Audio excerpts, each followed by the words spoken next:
தண்டவாளத்தில் கல் வைத்த சம்பவத்தில் 15 வயது சிறுவன் கைது செய்யப்பட்டிருக்கிறார். மேலும் விவரங்களை செய்தியாளர் கார்த்திக் வழங்கிட கேட்கலாம். கார்த்திக், வணக்கம்.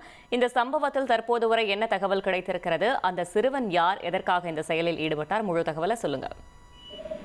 வணக்கம். கோவையில் கடந்த 25ஆம் தேதி ஆவாரம்பாளையம் அருகே தண்டவாளத்தில் சிமெண்ட் கற்கள் வைக்கப்பட்ட சம்பவம் தொடர்பாக ரயில்வே போலீசார் வழக்கு பதிவு செய்து விசாரணை மேற்கொண்டு வந்தனர்.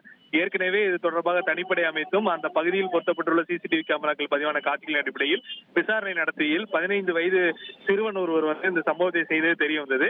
இதனையடுத்து அவரை கைது செய்து சிறுவர் சீர்திருத்த பள்ளியில் தற்போது சேர்த்துள்ளனர்.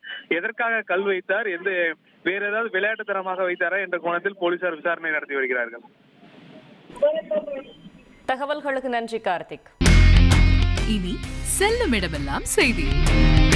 தந்தை டிவியின் வாட்ஸ்அப் சேனலை ஃபாலோ பண்ணினா செல்ல இருக்கும் இடமெல்லாம் செய்தி. இதோ QR கோட் இப்பவே ஸ்கேன் பண்ணுங்க, ஃபாலோ பண்ணுங்க.